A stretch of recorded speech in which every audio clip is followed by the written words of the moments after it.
Montana Territory, 1878. Winter had wrapped its icy fingers around the Gallatin Valley, leaving the land frozen and silent beneath a blanket of snow that stretched toward distant mountains.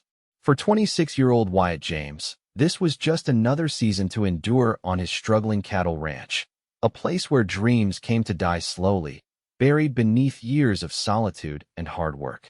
The morning light painted the weathered boards of his cabin in pale gold as he stood on the porch, steam rising from his coffee cup.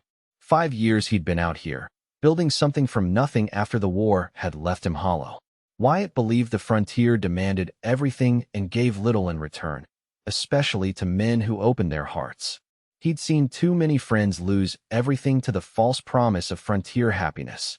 The mountains didn't care about dreams, the prairie didn't nurture hope, and love was a luxury that killed faster than a gunshot when it inevitably failed. A man needs nothing but his horse, his gun, and enough sense to keep away from towns and women. His father had told him before consumption took him. Wyatt had made those words his creed. His ranch hand, Old Henry, trudged through the snow toward the barn. Mail rider came through. Said the stage is bringing someone tomorrow. Some Eastern girl answering your advertisement. Wyatt nearly dropped his cup. What advertisement? Henry's weathered face crinkled. The one for help I put in that Denver paper. You said you needed someone to cook and keep house through spring roundup. I said I might need someone. Wyatt corrected, frustration rising. I didn't authorize you to place any advertisement. Well, she's coming anyway. Paid her own way. Name's Beatrice something. Henry shrugged. She can stay just until spring. Then if you don't want her, she can move on. Wyatt's jaw clenched. Another mouth to feed when his supplies were already stretched thin. Another person invading the solitude he'd built around himself like armor. Just until spring, he repeated grimly. Then she goes. But the frontier had a way of appending even the most careful plans. The following day, Wyatt stood at the small stagecoach stop 10 miles from his ranch, snow falling in gentle flurries around him. He'd worn his one decent shirt, but it didn't hide the calluses on his hands or the tension in his shoulders. The approaching rumble of the stagecoach made his stomach tighten. When it finally rolled to a stop, he steeled himself for what would emerge, likely some desperate widow or aging spinster hoping for security on the frontier. What he saw instead left him momentarily speechless. Beatrice Zimmerman was 19 years old with amber eyes that seemed to catch and hold the winter light. Her chestnut hair was pinned beneath a modest bonnet, and her blue traveling dress, though simple, spoke of careful taste. But it was the determined set of her shoulders that caught his attention, a girl with the courage to travel alone to an unknown future. "Mr. James?" she asked, glancing at the paper in her gloved hand. Her voice carried the soft refinement of Philadelphia, where she'd mentioned she was from in her response letter. "Miss Zimmerman," he replied with a stiff nod, taking her small trunk. "It's another hour to the ranch. Weather's turning." She studied him for a moment. "You're younger than I expected. And you're—" he began, but caught himself before saying prettier or younger or any of the other words that sprang to mind. Not what I expected either. The journey to the ranch passed in uncomfortable silence. Beatrice gazed out at the vast landscape, her expression unreadable. Wyatt kept his focus on the horses, trying to ignore the faint scent of lavender that somehow cut through the winter air around them. When they arrived, he showed her to the small room attached to the kitchen that had once been a pantry. "It's not much," he said gruffly. "It will do," she replied, her voice steady despite the exhaustion evident in the shadows beneath her eyes. "I'll begin my duties tomorrow. Just until spring," he reminded her, perhaps too firmly. "Then you'll need to find other arrangements." Something flickered across her face. Determination, perhaps, or challenge. "Of course, Mr. James. Just until spring." That night, lying in his bed, Wyatt stared at the ceiling and wondered what had driven a well-spoken Eastern girl to answer an advertisement for housekeeping in the Montana wilderness. Everyone who came west carried secrets. His own past haunted him enough to know he shouldn't ask about hers. Beatrice's first weeks at the ranch revealed her to be as much a mystery as the day she arrived. She cooked simple but flavorful meals, kept the cabin cleaner than it had been in years, and worked from dawn until dusk without complaint. Yet she remained guarded, offering little about herself beyond the occasional mention of her deceased parents and a brother lost in the war. Late one evening in February, as a blizzard howled outside, Wyatt returned from checking the livestock to find her seated by the fire, mending one of his shirts. "You should rest," he said, stamping snow from his boots. "You work too hard." "Work keeps the mind occupied," she replied without looking up. "When there's nothing to do, that's when the memories find you." The simple truth of her words struck him. "What memories are you running from, Miss Zimmerman?" Her hand stilled. "The same kind most people are, I imagine. The ones that remind us of what we've lost." She finally met his gaze. "And you, Mr. James? What drove you to this empty corner of the world?" "I fought for the Union," he said after a long pause. "Saw things no man should see. Came west afterward because it seemed like a place where a man could build something that was his alone." "And have you?" "Built something. I'm trying," he admitted. "Not sure this land wants to cooperate." A small smile touched her lips. Perhaps the land, like people, responds better to kindness than to being fought against. Something about her words lingered with him long after she had retired for the night. As February gave way to March, the weather softened slightly. Wyatt found himself watching Beatrice more closely, the way she hummed softly while kneading bread, how she'd stopped to stare at the mountains with longing in her eyes, the gentle way she treated the animals. One afternoon, he found her in the barn, speaking softly to his most temperamental horse, a stallion named Thunderclap that even he approached with caution. "Be careful," he warned, stepping forward. "That horse has a mean streak." But to his astonishment, Thunderclap was standing quietly, his great head lowered as Beatrice stroked his nose. "He's not mean," she replied. "He's afraid. There's a difference." Wyatt approached slowly. "How did you learn about horses?" "My father bred carriage horses in Pennsylvania before the financial panic took everything." A shadow crossed her face. "Animals understand more than people give them credit for. They know when someone means them harm or good. Like people that way, I suppose," he said.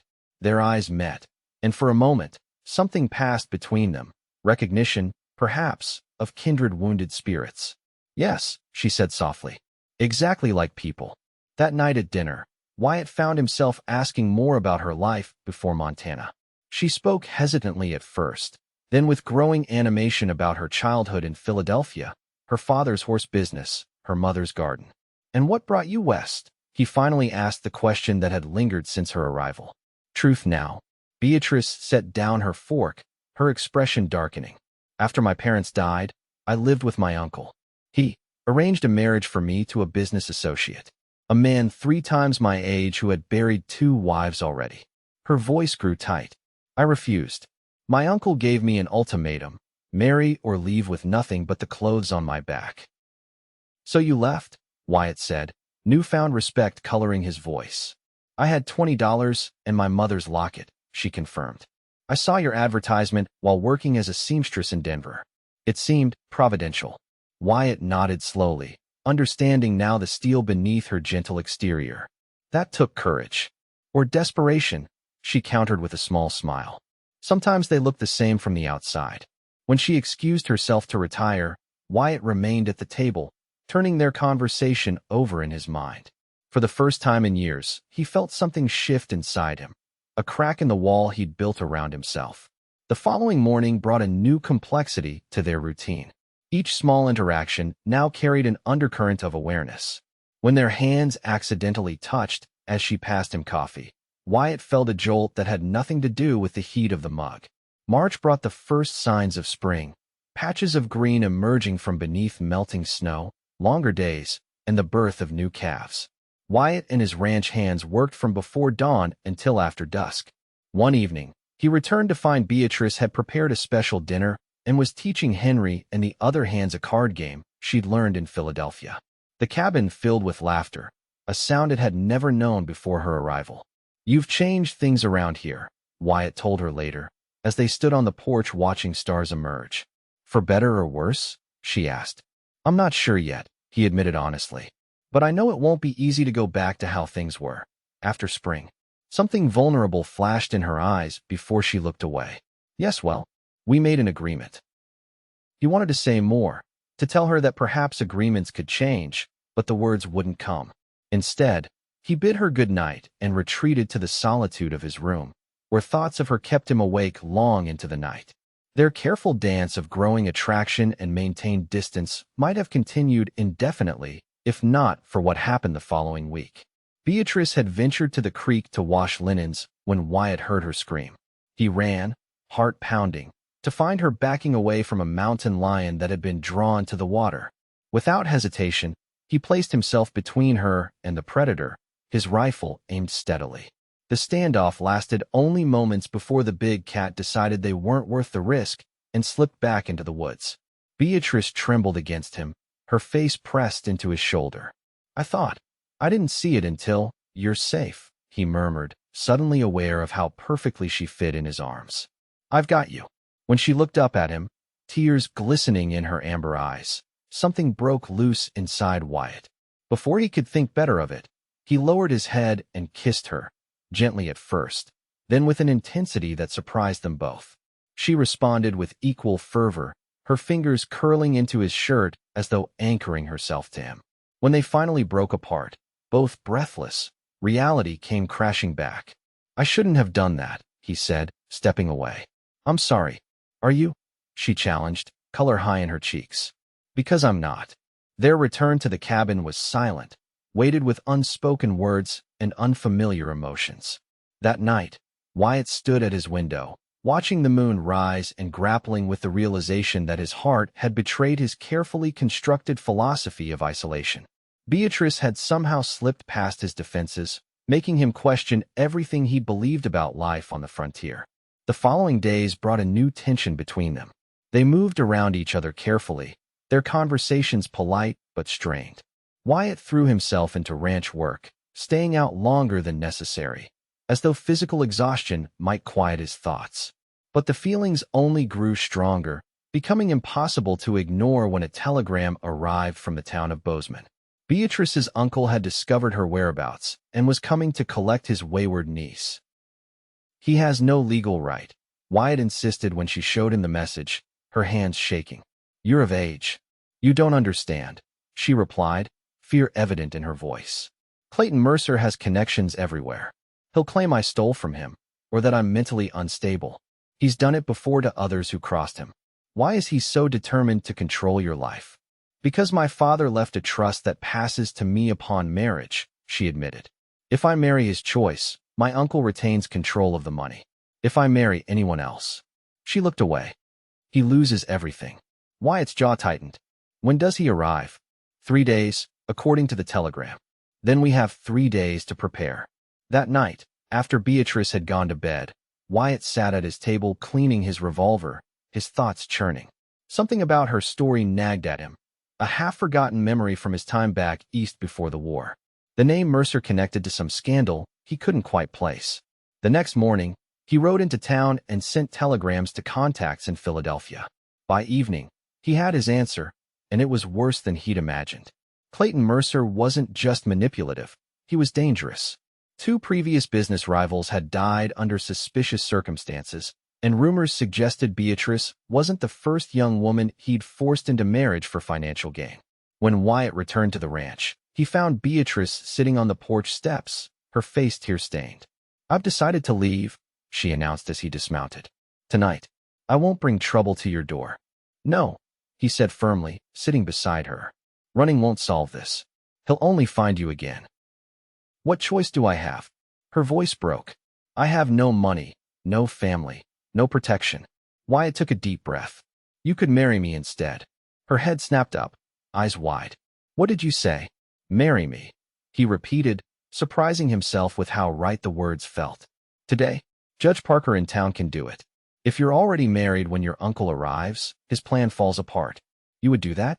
Marry a woman you barely know to protect her from a man you've never met. Wyatt took her hand. I think I know enough. The truth of his feelings, so long denied, finally broke free.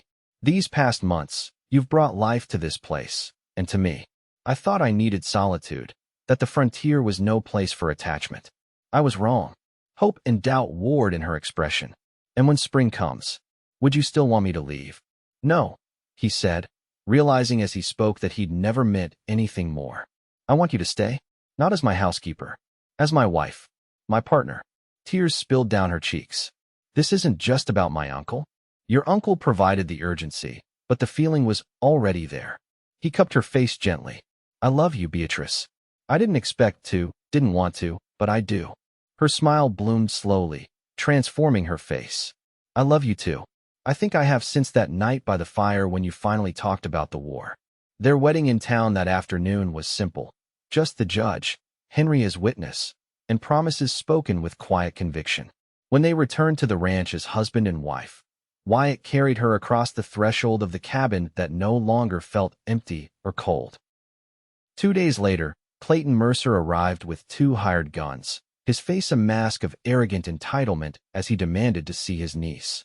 Mrs. James is right here, Wyatt said calmly, standing shoulder to shoulder with Beatrice on the porch, his ranch hands positioned strategically around the yard. He handed Mercer their marriage certificate. As you can see, your plans will need to change. Mercer's face purpled with rage. This is preposterous. The marriage is obviously a sham, entered into under false pretenses. The only false pretenses here were yours, Beatrice interrupted, her voice steady despite her trembling hands. I know what happened to my father's partners. I know about the other girls. And now the authorities do too. She nodded toward the trail, where a U.S. Marshal was approaching, papers in hand.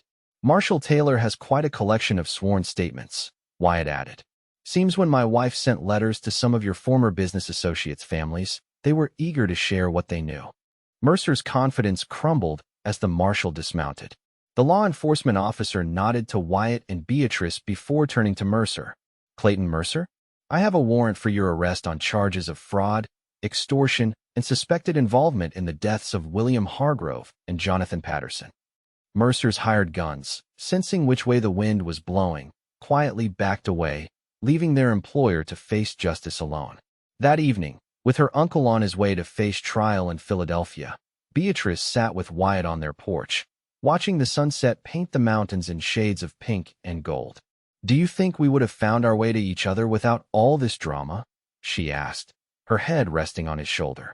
Eventually, he said, kissing her temple. Some things are just meant to be, even out here where everything fights to survive. Like love, she suggested. Especially love. He smiled, thinking of how completely his world had transformed. Maybe that's what the frontier really teaches us. Not that we should be alone to survive, but that we need each other to truly live. Spring arrived in full glory 2 weeks later, the land bursting with new growth and possibility. Wyatt and Beatrice stood together in the meadow behind their cabin where they planned to build a larger home for the family they hoped to have. Just until spring, you said when I arrived, Beatrice teased, entwining her fingers with his. I suppose I should be packing my bags. Wyatt pulled her close, marveling at how the woman in his arms had dismantled every wall he'd built and replaced his solitude with something infinitely more precious. Your bags stay right where they are, he said, kissing her softly. You're home now. We both are. Around them, the Montana wilderness bloomed with life and promise, a fitting backdrop for 2 hearts that had found in each other what the harsh frontier could never take away: the courage to love despite all odds, and the wisdom to know that some springs last a lifetime.